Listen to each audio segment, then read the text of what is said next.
জবা গাছটিতে ফুল এসছে, কুঁড়িও আছে, সুতরাং ফুটবে ধীরে ধীরে। এই জবা গাছটিতে আমি কীভাবে দেবো প্রথমে দেখাই।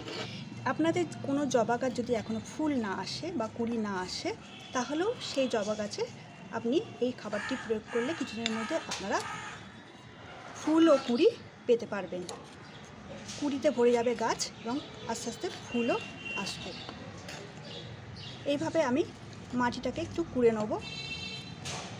প্রথমে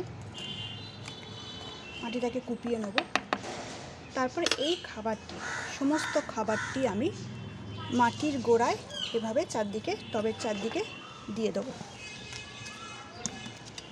এবার যে কাজটি করতে হবে, ভালো করে হাতের সাহায্যেই হোক বা যেভাবেই হোক ভালো করে এটা মাটির সাথে মিশিয়ে দিতে হবে, যাতে আস্তে আস্তে পুরোপুরি মাটির সাথে মিশে পচে এটা উৎকৃষ্ট গাছের খাবার তৈরি হয় এবং গাছে প্রচুর কুঁড়ি আনতে সাহায্য করে।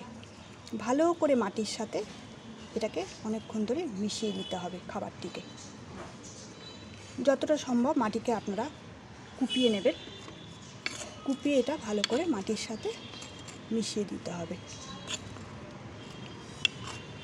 ভালো করে মাটির সাথে মিশিয়ে দিতে হবে। আর একটা জিনিস হচ্ছে, জবা গাছ হচ্ছে খুব বেশি পরিমাণে রোদ পছন্দ করে, তাই আমি এই জানলায় রেখেছি যাতে পর্যাপ্ত পরিমাণে জবা গাছটি রোদ পায়। হ্যালো ফ্রেন্ডস, আমি মৌমিতা।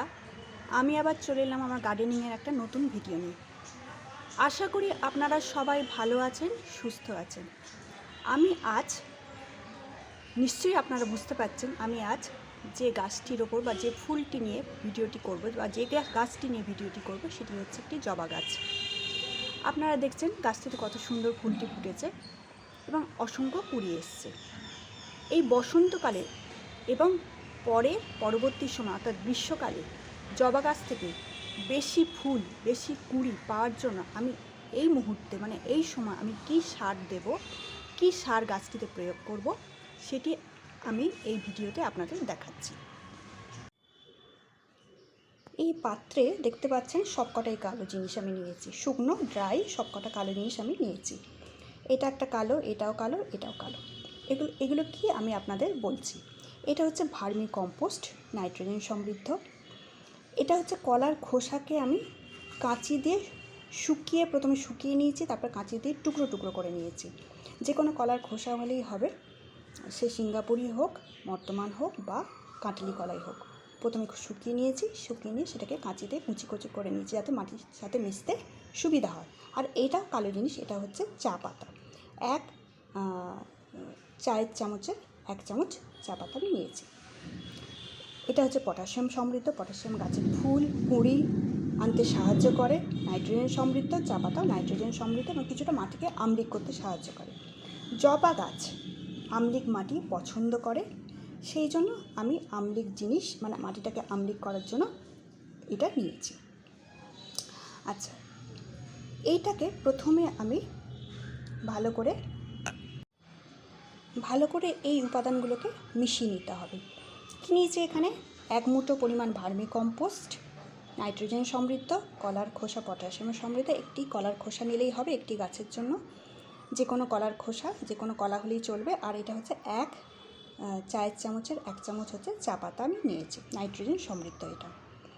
এবার আমি সবকটাকে ভালো করে মিশিয়ে নেব এবং এই মিশ্রণটি আমি গাছের মাটিতে প্রয়োগ করব 15 দিন অন্তর। একটি গাছের পক্ষে এটি উপযুক্ত। ভালো করে আমি মিশিয়ে নিলাম 3টি উপাদানকে। এইভাবে দেখুন, ভালোভাবে 3টি উপাদানকে মিশিয়ে নিয়েছি। কলার খোসা ছোটো ছোটো করে কাটার কারণ হচ্ছে মাটির সাথে সহজে যাতে মিশে যেতে পারে।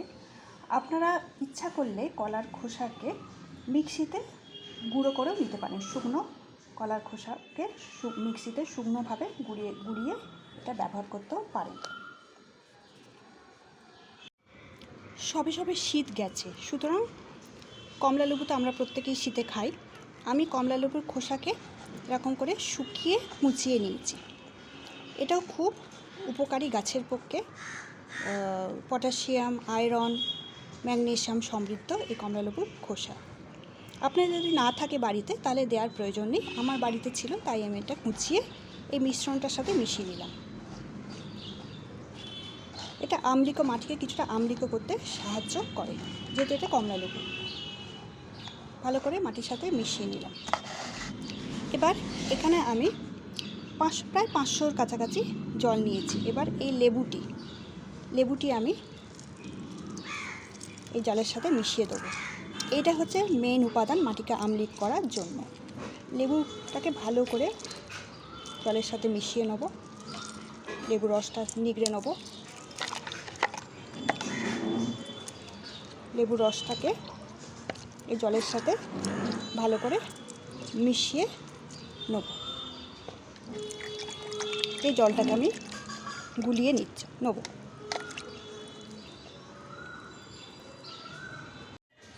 সবশেষে আমি যে জিনিসটি দেবো সেটা আমি এবার দেখাচ্ছি আপনাদের। এই যে প্রায় 500 ml জলে লেবু রস মিশিয়ে রেখেছি, এটা এবার আমি গাছের গোড়ার চারদিকে আমি দিয়ে দেবো। এতে করে মাটিটা আম্লিক হবে। ব্যাস, আমি দিয়ে দিলাম।